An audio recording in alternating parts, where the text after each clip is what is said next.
ओम शांति। संगम युग पूरा ही अमृत वेला।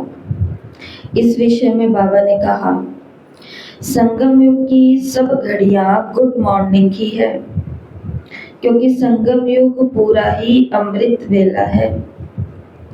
चक्र के हिसाब से संगम युग अमृत वेला हुआ ना, तो संगम युग का हर समय गुड मॉर्निंग ही है। तो बाप दादा आते भी गुड मॉर्निंग में हैं, जाते भी गुड मॉर्निंग में हैं, क्योंकि बाप आता है तो रात से अमृत वेला बन गया। तो आते भी अमृत वेले में है और जब जाते हैं तो दिन निकल आता है, लेकिन रहता अमृत वेला ही है, रहता संगम युग ही है। दिन निकलता तो चला जाता, सतयुग निकलता तो चला जाता है, और आप लोग सवेरा अर्थात सतयुग का दिन, ब्रह्मा का दिन, उसमें राज्य करते हो। बाप तो न्यारे हो जाएंगे ना, तो पुरानी दुनिया के हिसाब से अभी गुड मॉर्निंग करेंगे, लेकिन चक्र के हिसाब से सदा ही गुड मॉर्निंग है, सदा ही शुभ है और शुभ रहेगा। इसलिए शुभ सवेरा कहें, शुभ रात्रि कहें, शुभ दिन कहें, सब शुभ ही शुभ है। तो सभी को कलयुग के हिसाब से गुड मॉर्निंग और संगम युग के हिसाब से गुड मॉर्निंग, तो डबल गुड मॉर्निंग। तो ये अमृत, तो ये संगम युग अमृत वेला है। पूरा ही संगम युग अमृत वेला होने के कारण इस समय की सदा के लिए महानता गाई हुई है। तो पूरा ही संगम युग अर्थात अमृत वेला अर्थात डायमंड मॉर्निंग, सदा बाप बच्चों के साथ है और बच्चे बाप के साथ है, इसलिए बेहद की डायमंड मॉर्निंग है। बाप दादा सदा करते ही रहते, लेकिन व्यक्त स्वरूप में व्यक्त देश के हिसाब से आज भी सभी बच्चों को सदा साथ रहने की गुड मॉर्निंग कहो, गोल्डन मॉर्निंग कहो, डायमंड मॉर्निंग कहो, जो भी कहो, वो बाप दादा सभी बच्चों को दे रहे हैं। स्वयं भी डायमंड हो और मॉर्निंग भी डायमंड है। तो पूरा ही संगम युग क्या है? पूरा ही संगम युग अमृत वेला है। तो जैसे अमृत वेले का समय शुभ होता है, संगम युग की एक एक घड़ी बाबा ने कही क्या है? सदा शुभ है और सदा शुभ रहेगी। ठीक है, तो इन शुभ घड़ियों को मिस नहीं करना। चाहे संगम का समय है, सुबह का, रात का, दिन का, दोपहर का, कोई का भी, चाहे अमृत वेले का समय है, क्योंकि बाबा ने कहा संगम के अमृत वेले का भी महत्व है, महानता गाई हुई है। सुनते हैं आज के साकार महावाक्य 22 जुलाई 2026। बाबा ने कहा, मीठे बच्चे, अब तुम्हें नई दुनिया में चलना है। ये दुख के दिन पूरे हो रहे हैं, इसलिए पुरानी बीती हुई बातों को भूल जाओ। प्रश्न, तुम कर्म योगी बच्चों को कौन सा अभ्यास जरूर करना चाहिए? तुम कर्म योगी बच्चों को कौन सा अभ्यास निरंतर करना चाहिए? उत्तर, अभी अभी शरीर निर्वाह देह में आए और अभी अभी देही अभिमानी। देह की समृद्धि बिगड़ कर्म तो हो नहीं सकता, इसलिए अभ्यास करना है कि कर्म किया, देह अभिमानी बने और फिर देही अभिमानी बन जाओ। ऐसा अभ्यास तुम बच्चों के सिवाय दुनिया में कोई कर नहीं सकता। गीत, जाग सजनिया जाग। ओम शांति, ओम शांति, ओम शांति, ओम शांति। रूहानी बाप कहते हैं, मीठे मीठे रूहों ने अथवा बच्चों ने गीत सुना, इसको कहा जाता है ज्ञान का गीत। ये गीत तो बहुत अच्छा है, तुम आत्माएं अब जाग गई हो, ड्रामा के राज को भी अभी तुम जान गए हो। भक्ति मार्ग का तो कौतुक देख लिया है ना, जो कुछ भी था वो तुम्हारी बुद्धि में है। तुम अपने बीते हुए 84 जन्मों की हिस्ट्री को जानते हो। बाप ने 84 जन्मों की कहानी सुनाई है। ये है नई दुनिया के लिए नई बातें, बाप द्वारा तुम नई बातें सुनते हो। तो बाप बच्चों को धीरज देते हैं, बच्चे अब नई दुनिया में चलना है तो पुरानी बातों को भूल जाओ। ये वेद शास्त्र जो भी भक्ति मार्ग की सामग्री है, ये सब खत्म होनी है। वहाँ भक्ति मार्ग का चिन्ह भी नहीं रहता, वहाँ तो भक्ति का फल मिल जाता है। भक्तों को बाप आकर फल देते हैं। बच्चों ने जाना बाप कैसे आकर के भक्ति का फल देते हैं। तो जिसने सबसे जास्ती भक्ति की है उनको जरूर जास्ती फल मिलेगा। ज्ञान का पुरुषार्थ भी वही जास्ती करेगा। तुम जानते हो हम आत्माओं ने जास्ती भक्ति की है, जरूर ज्ञान में भी वो तीखे जाएंगे, तभी लक्ष्मी नारायण जैसा ऊंच पद पाएंगे। अब ज्ञान योग के लिए तुम्हारा पुरुषार्थ है, देही अभिमानी हो रहना है, फिर देहधारी भी होना है। क्योंकि बाबा ने कहा सारे कर्म करने हैं तो देह की तो स्मृति रखनी पड़ेगी। जैसे मैं ब्रह्मा कुमारी हूँ तो ये कौन सी स्मृति है? ये देह के कर्तव्य की स्मृति है। अगर हमें याद रहेगा कि मैं ब्राह्मण हूँ या मैं ब्रह्मा कुमार हूँ या मैं ब्रह्मा कुमारी हूँ, तभी तो इससे जुड़े हुए कर्तव्य कर पाएंगे ना। और फिर जैसे ब्रह्मा कुमारी या ब्रह्मा कुमार वाला कर्तव्य किया, कर्तव्य करने के तुरंत बाद बाबा ने बोला फिर देही अभिमानी हो जाओ कि मैंने किया ही नहीं। करण करावन हार ने इस आत्मा से करवा लिया, बाकी वो जाने, उनका भाग्य जाने, बाबा जाने, बाबा का काम जाने। ताकि उसके बाद में उस टाइटल से या उस पोजीशन से या उस जाति से या उस नाम से जो भी अभिमान आने वाले हैं वो वहीं रुक जाए। इसलिए बाबा ने कहा देही अभिमानी होकर के ही रहना है और फिर देहधारी भी होना है। कर्म करते हुए बाप को याद करना है। देह बिगड़ तो हम कर्म नहीं कर सके, ये तो ठीक है ना। बाबा को याद करना है परंतु अपने को आत्मा समझे।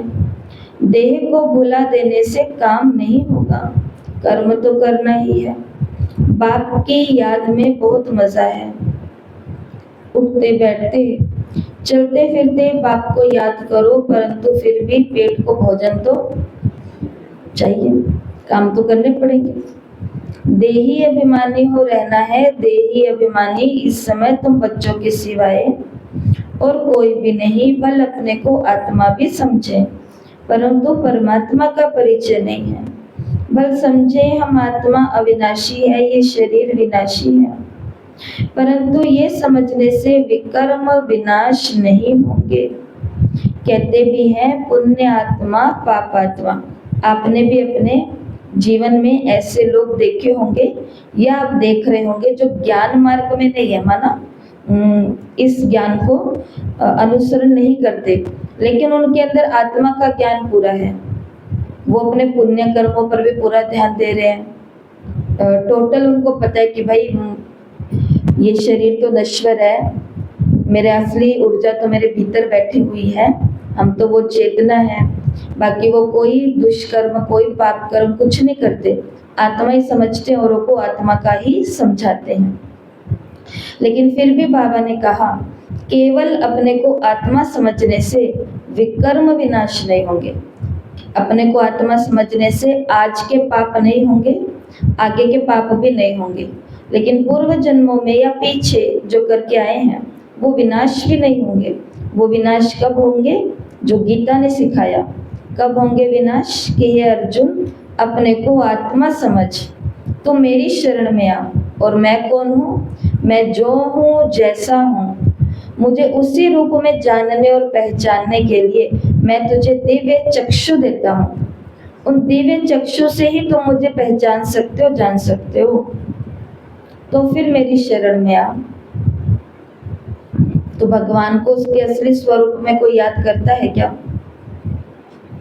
भगवान को उसके असली स्वरूप में कोई याद करता है?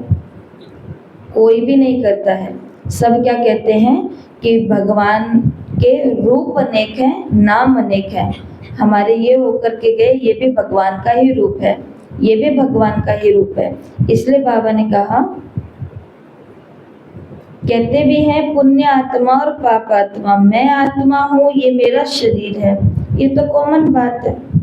मूल बात बाप समझाते हैं कि मुझे याद करो। शरीर निर्वार्थ देह अभिमान में तो आना ही है, देह को खिलाना भी है, देह बिगड़ तो कुछ कर नहीं सकते। हर जन्म में अपना शरीर निर्वाह करते आए हो, कर्म करते हुए भी अपने माशूक को याद रखना है। उस माशूक का किसी को भी पूरा पता नहीं है। उस माशूक अथवा बाप से हमको वर्षा मिलना है और उनकी याद से विकर्म विनाश होंगे, ये कोई नहीं समझाते। तुम बच्चे अभी नई बातें सुनते हो, तुम जानते हो अभी हमें घर जाने का रास्ता मिला है, अपने घर जाकर फिर राजधानी में आएंगे। बाबा नया मकान बनाते हैं तो जरूर दिल होगी ना कि उसमें जाकर के बैठे। अब तुमको रास्ता मिला है जिसको और कोई नहीं जानता। कितने भी यज्ञ तप आदि करते, माथा फोड़ते रहते, सदगति को नहीं पा सकते। इस दुनिया से उस दुनिया में नहीं जा सकते। ये भी समझना चाहिए। शास्त्रों में लाखों वर्ष लिख दिया है, इसलिए मनुष्यों की बुद्धि भी काम नहीं करती। तुम अच्छी रीति समझ सकते हो। कल की बात है, भारत तो स्वर्ग था। हम आदि सनातन देवी देवता धर्म वाले थे। देवी देवता धर्म बहुत सुख देने वाला है। भारत जैसा सुख कोई भी पा नहीं सकता। स्वर्ग में तो और कोई धर्म वाला जा न सके। तुम्हारे जैसा सुख और कोई को हो न सके। चाहे कितना भी प्रयत्न करें, धन खर्च करें, फिर भी स्वर्ग में जो सुख है वो मिल ना सके। किसको हेल्थ होगी तो वेल्थ नहीं होगी, किसको वेल्थ होगी तो हेल्थ नहीं होगी, क्योंकि ये है ही दुख की दुनिया। तो अब बाप कहते हैं, हे आत्माएं जागो, तुमको अब ज्ञान का तीसरा नेत्र मिला है। कितनी जागृति आई है। तुम सारी दुनिया की हिस्ट्री ज्योग्राफी को जानते हो। बाबा जानी जाननहार है। इसका मतलब ये नहीं है कि सबके दिलों को जानता है। भगवान जानी जाननहार है, इसका मतलब ये नहीं है कि वो सबके दिलों को जानता है। ये कौन है, कितना समझाते हैं, ये कहाँ तक पवित्र रहते हैं, कहाँ तक बाबा को याद करते हैं। मैं हर एक का ये ख्याल बैठ करके क्यों करूं? हम तो रास्ता बताते हैं कि तुम आत्माओं को अपने परम पिता परमात्मा को याद करना है। तो बाबा किस समय हमें जानते हैं? हर समय नहीं जानते कि कहाँ तक हम पवित्र बने और कहाँ तक क्या क्या कर रहे हैं। बाबा हमको वहीं तक जानते हैं जिस समय हम बाबा की याद में हैं। तो बाबा तक वो फ्रीक्वेंसी मैच हो जाती है, बाबा तक भी संदेश पहुंच जाता है, उसी घड़ी बाबा देखते हैं। जैसे कि हम कोई सामान ढूंढ रहे हैं, कितनी देर से ढूंढ रहे हैं, वो मिल ही नहीं रहा, लेकिन जैसे ही कहा मेरे बाबा मेरे साथी आओ बाबा मेरी मदद करो, इतने में वो चीज हाथ उधर ही चला जाता है। तो क्या हुआ, उससे पहले उस तक मैसेज ही नहीं गया, तो मैसेज जाते ही तो फिर वो दिल की बात को जानता है। बाकी ऐसा नहीं पूरा दिन क्या कर रहे हैं और बाकी उससे कुछ छुपा भी, ये भी बात समझनी है कि प्रैक्टिकली जो लॉजिकली बात है वो तो यही है कि भगवान को इन बातों से कोई लेना देना नहीं है। लेकिन अगर भावना के रूप में देखें तो किस पिता को अपने बेटे की दिल की बातें नहीं पता होती, बोल नहीं सकता, बता नहीं सकता, कुछ कह नहीं सकता, वो बात अलग है, पर मालूम तो पड़ ही जाता है चाल चलन से। शिव बाबा ने कहा इस सृष्टि चक्र को बुद्धि में रखना है, देही अभिमानी तो जरूर बनना है।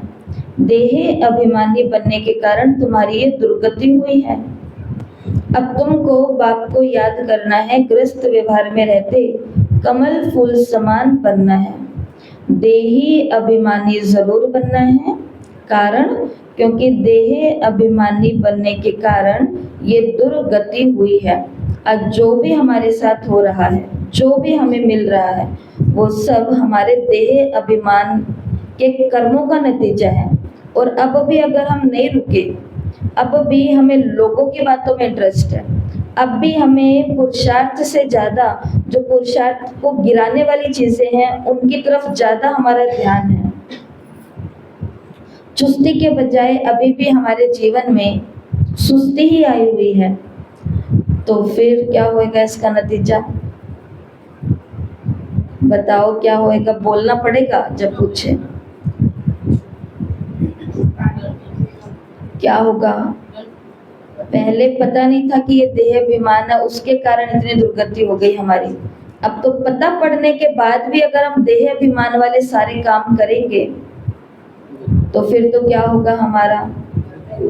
बहुत ही बुरा से बुरा हाल होगा, जिसके लिए बाबा ने कहा मानी मोचड़ा, कि थोड़ी सी रोटी मिली टुक्कड़ रोटी, पर पहले बहुत सारे मोचड़े खाए तो वो भी मिली तो क्या मिली।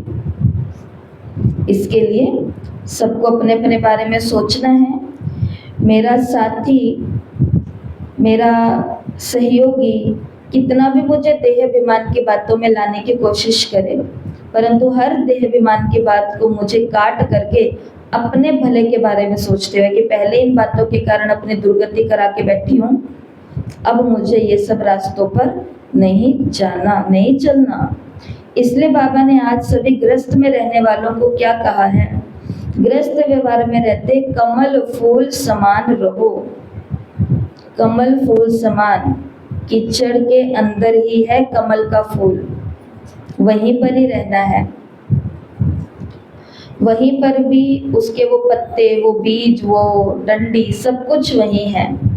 लेकिन मैं अगर भगवान का बच्चा हूँ तो मुझे कैसा रहना है? कमल फूल के समान रहना है, अर्थात निर्लिप्त अवस्था में रहना है। स्वदर्शन चक्रधारी भी तुम हो, देवताओं को तो शंख आदि नहीं है। ये ज्ञान शंख आदि तुम ब्राह्मणों को है। सिख लोग शंख बजाते, बहुत बड़ा आवाज करते हैं। तुम भी ये ज्ञान शंख बैठ देते हो तो बड़ी सभा में लाउड स्पीकर लगाते हो। तुमको यहाँ लाउड स्पीकर लगाने की दरकार नहीं। टीचर पढ़ाएंगे तो लाउड स्पीकर लगाएंगे क्या?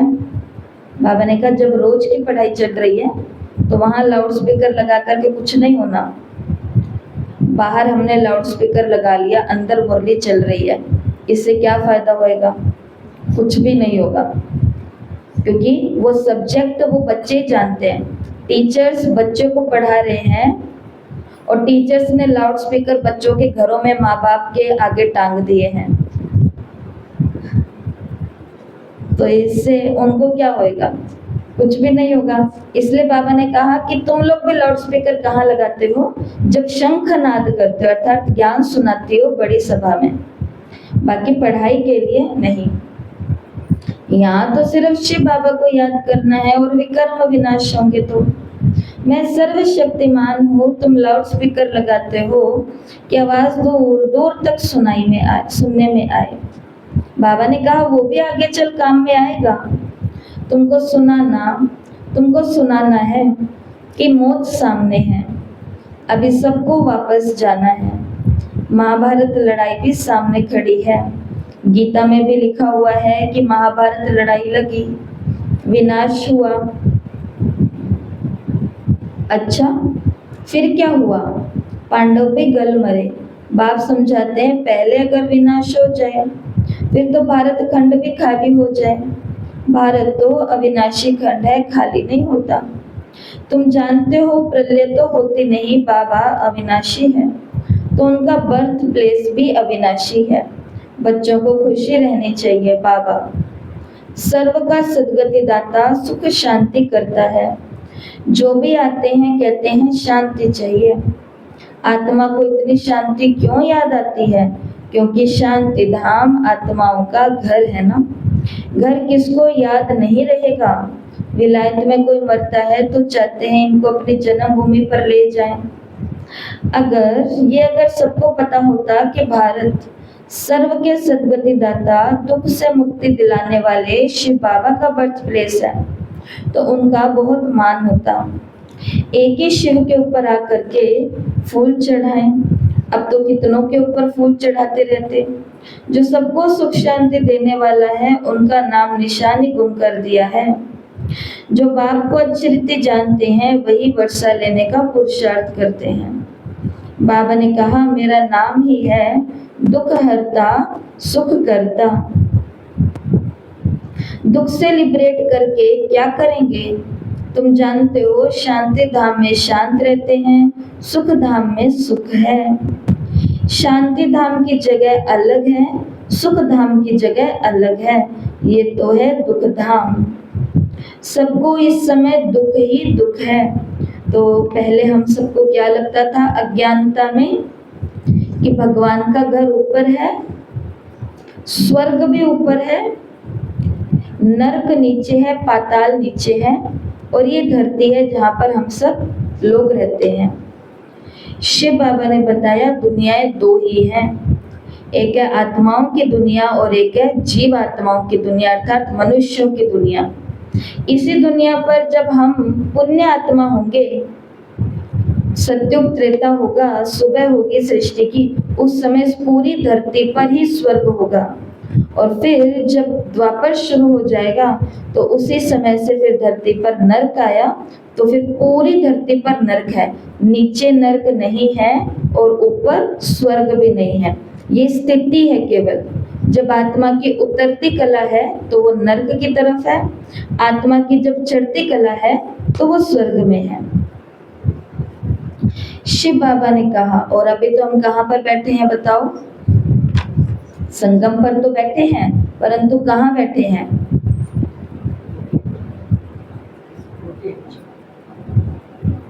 अभी इस दुनिया के अंदर कहाँ बैठे हैं हम? कली काल में, जिसको रोरव नरक कहा जाता है। नरक नहीं है, अब रोरव नरक है। रोरव, जहाँ आत्मा रो रही है, दुखी है। शिव बाबा ने कहा कि दुख से लिबरेट करके क्या करूँगा? तो दो जगहें हैं, सुख है तो वहाँ सुख धाम है, शांति है तो वहाँ शांति धाम है। बाकी शांति धाम की जगह अलग है, सुख धाम की जगह अलग है, और दुख धाम तो है ही। यहाँ सबको इस समय दुख ही दुख है। अभी तुम जानते हो हम ऐसे सुख में जाते हैं जहाँ 21 जन्म कोई भी प्रकार का दुख नहीं रहेगा। नाम ही है सुख धाम। कितना मीठा नाम है। बाप कहते हैं तुमको कोई तकलीफ नहीं देते, सिर्फ बाप को और वर्षे को याद करना है, अपने को आत्मा समझना है। ये ज्ञान तुमको बाबा सिखा रहे हैं। सत्युग में आत्मा का ज्ञान कि हम आत्मा ये शरीर छोड़ दूसरा जन्म लेंगे, इसको आत्मा अभिमानी कहा जाता है। और ये है रूहानी नॉलेज जो और कोई दे नहीं सकता। रूह को रूहानी बाप आकर के नॉलेज देते हैं, हर 5000 वर्ष बाद देते हैं। मनुष्य तो बिल्कुल ही घोर अंधियारे में है, अब तुमको रोशनी मिली है, तुम अज्ञान नींद से जागे हो। सभी सज्जनियों का साजन एक बाप है। बाप कहते हैं मैं तुम्हारा बाप भी हूँ, साजन भी हूँ, गुरुओं का गुरु भी हूँ, सुप्रीम टीचर हूँ। सर्व गुरुओं का सदगति दाता एक ही सतगुरु है। कहते हैं बच्चे मैं सर्व की सदगति करता हूँ, गति के बाद सदगति होती है। तो बाप ने समझाया है हर एक की आत्मा को वापस जाना है। आत्मा ही सतो प्रधान सतो रजो तमो बनती है, तो हर एक को वापस जाना है। ये कोई बड़ी बात नहीं है। नहीं भी जाना चाहेंगे तो भी जाना ही है। मरना तो है ही, जाना तो है ही, सब छोड़ना तो है ही, परंतु जाने से पहले पहले मरना तो है ही। सारे लोग ये कहते हैं कि हाँ बहन जी मरना तो है ही, तो मरने से पहले क्या करना है? मरने से पहले क्या करना है? मरने से पहले क्या करना है? अच्छे कर्म। क्या होते हैं अच्छे कर्म?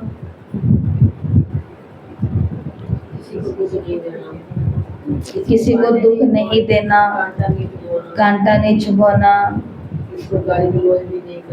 ये तो बुरे कर्म ना करने होते हैं। अच्छे कर्म करने क्या होते हैं?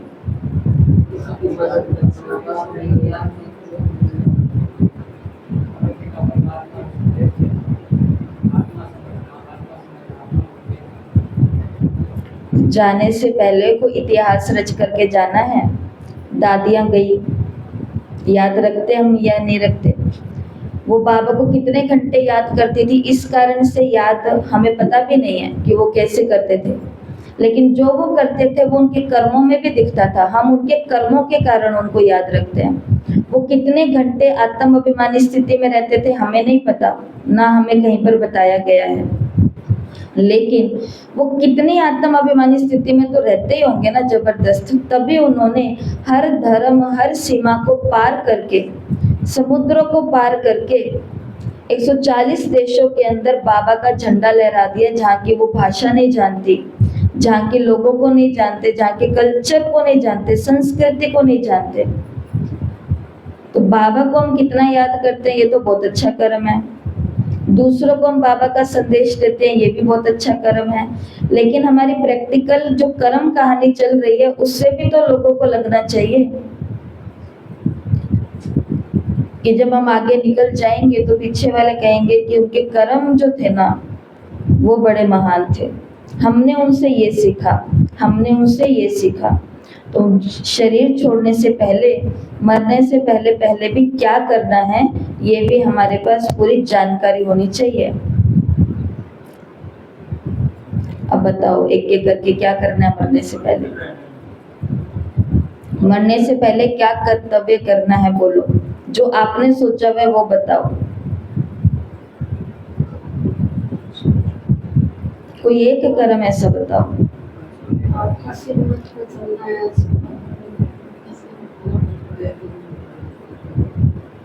कोई एक ऐसा टास्क है जो मरने से पहले पहले तो मुझे पूरा करना ही करना है।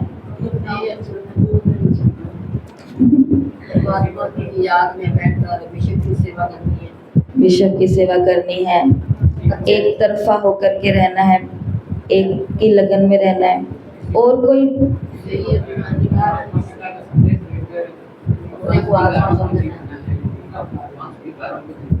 5 विकारों को जितना, मरने से पहले पहले इन 5 के ऊपर मुझे अधिकार प्राप्त करना है। मतलब 5 को तो खत्म करना है, 5 को मारना है और 5 पर जीतना है।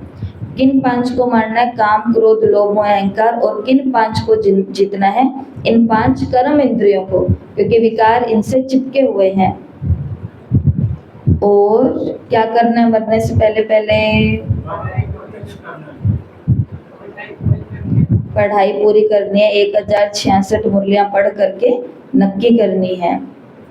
उसको धारण कितना करेंगे वो आगे की बात देखेंगे, पर पहले पढ़ के तो निकाले, देखे तो सही कि कहा क्या गया है।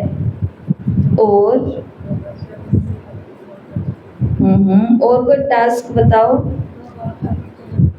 सबको देना है। सबको मतलब कितने लोगों को?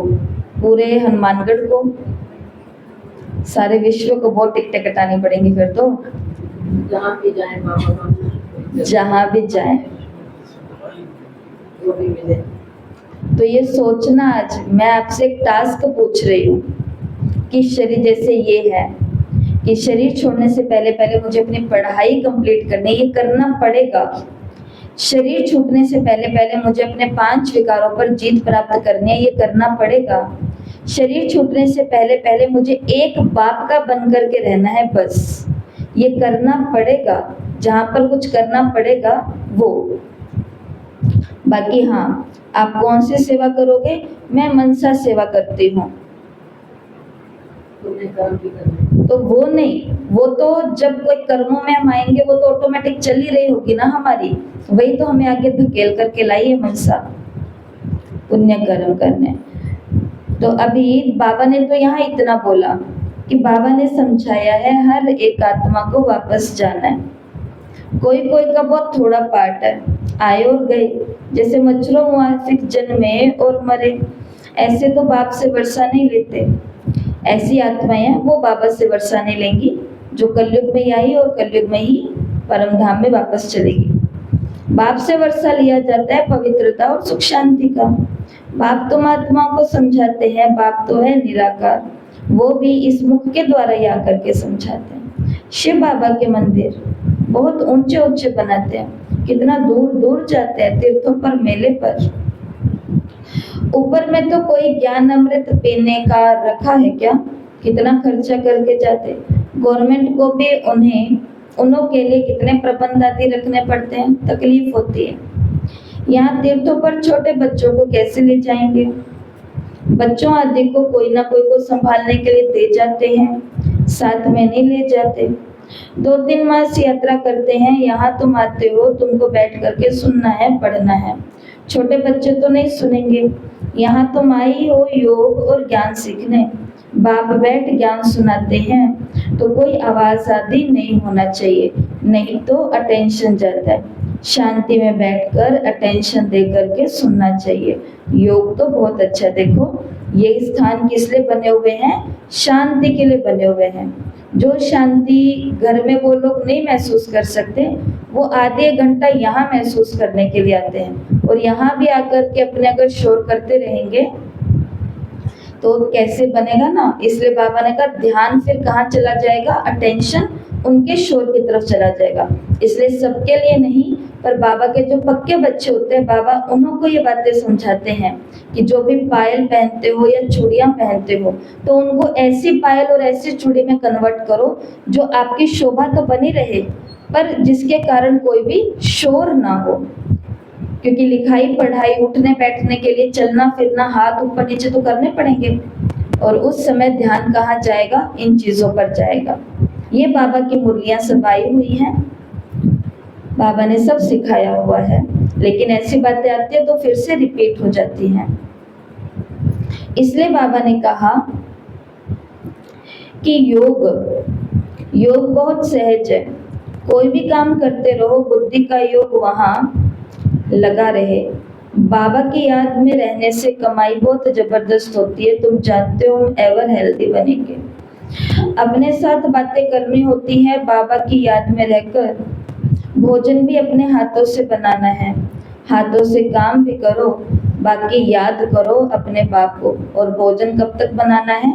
जब तक शरीर चल रहा है तब तक ही बना सकते हैं। उसके बाद में तो सबके हाथ का खाना ही है ना। पर वो खाने में जो मजबूरी से खाना होता है, और एक कि भाई किससे बने कोई बात नहीं, एक ही बात है, बाबा को याद करके थाली को चार्ज कर लूंगी। इतना योग है हमारा कि थालियों को चार्ज कर ले हम। दादी जानकी विदेश के अंदर गए, विदेश के अंदर ही थे, और किसी ने अपने घर, जैसे दीदियों को इनवाइट करते हैं लंच पर या जैसे भी, तो दादी को और दादी के साथ में जो और छोटी बहनें थी उन्हों को इनवाइट किया कि आज हमारे घर दोपहर का भोजन। तो दादी वहां गए, वहां जाकर के भोजन आदि के लिए बैठे। पहले कोई और बात थी, फिर भोजन में वो बात कन्वर्ट हो गई। तो दादी ने कहा कि पूछा भोजन किसने बनाया, क्या हुआ? तो पता चला भोजन तो जिनको बनाना था उन्होंने नहीं बनाया, परंतु कोई और ने बनाया। तो दादी ने कहा कि मैं ये भोजन नहीं खा सकती, जबकि आए उसी उद्देश्य से है, पर दादी ने मना कर दिया। तो फिर उन्होंने कहा दादी आप तो नहीं, पर ये जो साथ में है छोटी दीदियां, तो ये तो खा सकते हैं। और तो दादी ने कहा कि नहीं। दादी से उन्होंने, घर वालों ने कहा कि दादी आपके अंदर तो योग की इतनी शक्ति है कि आप तो अपवित्र भोजन को भी पवित्र बना लो। दादी ने कहा बिल्कुल बिल्कुल, हमारी दृष्टि में अब इतनी ताकत है कि हम अपवित्र भोजन को भी पवित्र बना करके खा लूंगी, लेकिन मुझे खाता हुआ देख करके ये क्या सीखेंगी? तो इनके अंदर तो अभी इतना योग भी नहीं है, वो पावर भी नहीं है, और ये कहीं जाएंगी और वहां पर इनको कोई भी खिलाएगा तो ये भी ऐसी दृष्टि देके दादी को याद करते हुए खा लेंगी, तो इससे इनकी योग साधना में विघ्न पड़ेगा। तो इसलिए दादियों के पास चांस होते हुए भी दादियों ने वो चांस नहीं लिया। तो हम दादियों से ऊपर निकल गए क्या? कहीं पर भी खा रहे हैं, कोई भंडारा चल रहा है या कुछ भी चल रहा है, और क्या बोल के खा लेते हैं?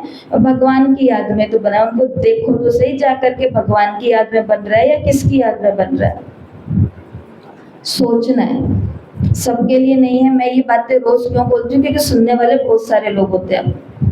ये केवल उन्हीं के लिए है, अपने दिल पर बोझ नहीं डालना। ये केवल उन्हीं के लिए जो अपने को बाबा का पक्का बच्चा समझते हैं, जो हमेशा ही बोलते हैं ना कि हम तो श्रीमत पर चलते हैं, हमें तो श्रीमत पर ही चलना है।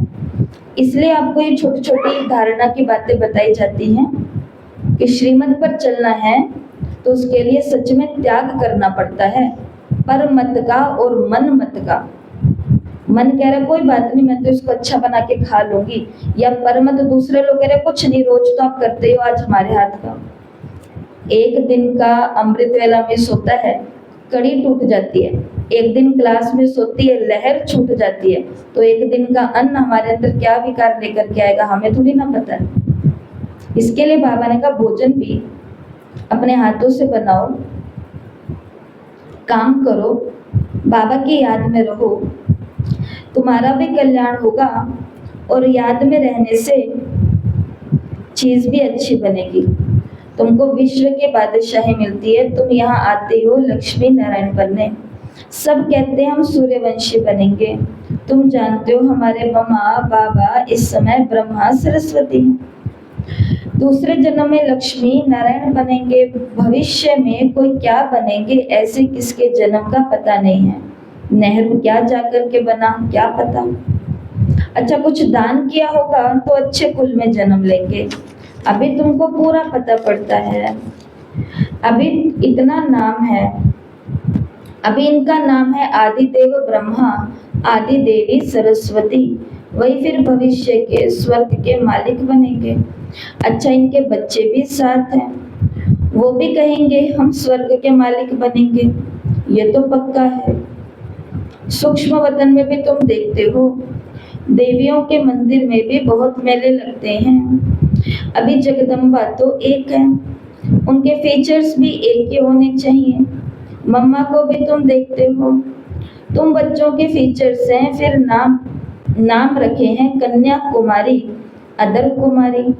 तुम जानते हो ये हम ही बनते हैं, हम सब हैं ब्रह्मा कुमार कुमारी। युगल भी कहते हैं हम ब्रह्मा कुमार कुमारी हैं, एक बाप के बच्चे हैं। तुम्हारा भी यादगार है बरोबर। तुम बैठ ये नॉलेज देते हो, अर्थ सहित ये देलवाड़ा मंदिर है, परंतु ये तुम ही समझा सकते हो। तुम जानते हो हम स्थापना कर रहे हैं, राजयोग से श्रीमत पर भारत को स्वर्ग बना रहे हैं। अच्छा मीठे मीठे सिकिलते बच्चों प्रति माता पिता बाप दादा का याद प्यार और गुड मॉर्निंग। रूहानी बाप के रूहानी बच्चों को नमस्ते। हम रूहानी बच्चों की रूहानी माता पिता बाप दादा को याद प्यार नमस्ते, गुड मॉर्निंग, ओम शांति।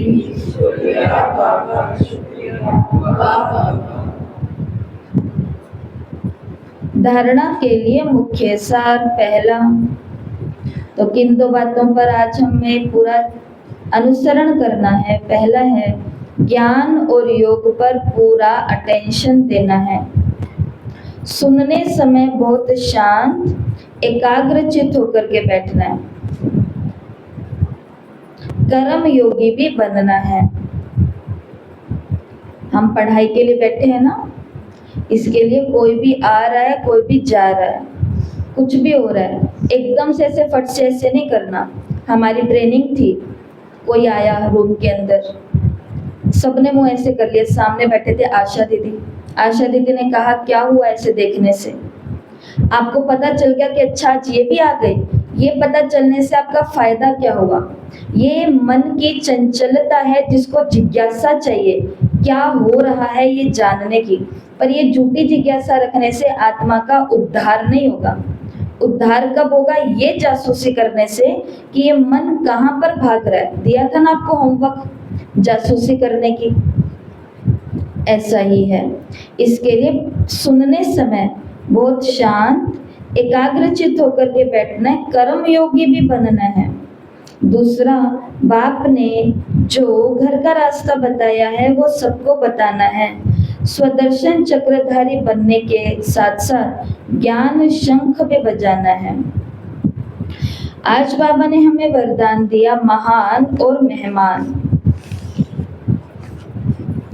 इन दो समृद्धियों द्वारा सर्व आकर्षणों से मुक्त बनने वाले। महान और मेहमान, इन दो समृद्धियों द्वारा सर्व आकर्षणों से मुक्त बनने वाले उपराम व साक्षी भव। उपराम व साक्षीपन की अवस्था बनाने के लिए इन दो बातों पर ध्यान रहे। एक तो मैं आत्मा महान आत्मा हूँ, दूसरा मैं आत्मा अब इस पुरानी सृष्टि में व इस पुराने शरीर में मेहमान हूँ। इस समृद्धि में रहने से स्वतः और सहज ही सर्व कमजोरियां और लगाव की आकर्षण समाप्त हो जाएगी। महान समझने से जो साधारण कर्म, संकल्प और संस्कारों के वश चलते हैं वो परिवर्तित हो जाएंगे। महान और मेहमान समझकर चलने से महिमा योग्य बन जाएंगे। स्लोगन है, सर्व की शुभ भावना और सहयोग की बूंद से बड़ा कार्य भी सहज हो जाता है। सर्व की शुभ भावना और सहयोग से बड़ा कार्य भी, सहयोग की बूंद से बड़ा कार्य भी सहज हो जाता है। अव्यक्त इशारे पावरफुल मन की निशानी है। सेकंड में जहां चाहे वहां पहुंच जाए। मन को जब उड़ना आ गया, प्रैक्टिस हो गई, तो सेकंड में जहां चाहे वहां पहुंच सकता है। अभी अभी साकार वतन में, अभी अभी परम धाम में सेकंड की रफ्तार है। अब इसी अभ्यास को बढ़ाओ तो याद शक्तिशाली बन जाएगी।